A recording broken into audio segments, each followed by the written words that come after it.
Okay, to make potatoes au gratin, you would start with the white sauce that I just showed you in the previous video. You would add a cup to 2 cups of sharp cheddar cheese. At least that's what I like. You can use really whatever kind of cheese you like. I wouldn't use anything stringy like a mozzarella or Swiss because that probably wouldn't work very well. But I would imagine you could use a Gouda or a mild cheddar, certainly if you preferred.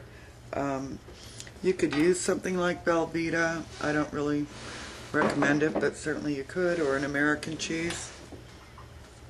So anyway, you would just add this to your white sauce.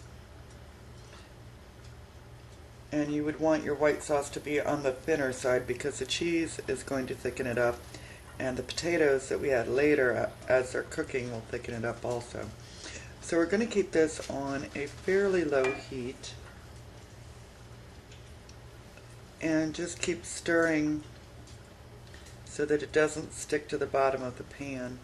You don't have to stir it constantly, but you certainly don't want to walk away from it at this point. So, and I'm using a white cheddar, so the sauce is going to be fairly white. If you were to use an orange cheddar, of course this would look orange once it's done. So I'll be back once the cheese is melted. Okay, I have chopped half of a fairly large onion. This is the onion whole. Took the skin off, cut it in thirds this way, and then thinly sliced it. So it's about like this here. And you just go ahead and put this in. At this point you don't need to have the heat on any longer. The cheese is all melted. There might be a little hunk here or there, but it's all melted. You could taste it if you weren't sure whether or not it's strong enough for you, cheesy enough.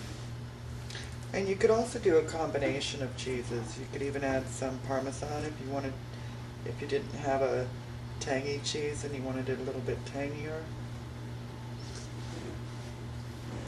Alright, so my onions are added.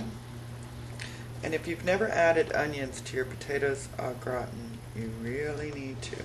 Makes all the difference. I'll be back after the potatoes are sliced.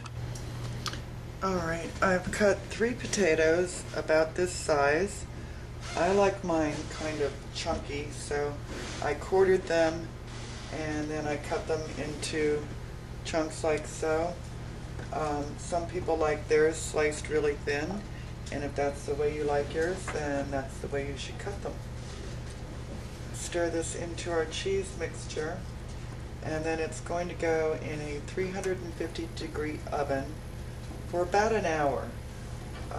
I like mine kind of brown and crusty, so it might take a little bit longer. And how long it takes will depend somewhat on your oven and certainly on how you like yours to look. If you don't like it crusty, it might take a little bit less time, so maybe check it after 45 minutes. Anyway, if you've never tried making this from scratch before, I suggest you do. And if you have any questions, just leave them in the comment section. I'll be happy to answer them. Take good care, folks. Hi again, YouTube. I didn't think there was quite enough potato in it, so I'm adding 1 more potato. I do hope you try this. It's really delicious. You could use it as a side dish, or if you're like me, this in a salad I would call dinner. But that's just me. Certainly the menfolk that I know are going to want some meat along with it. Talk to you later, folks.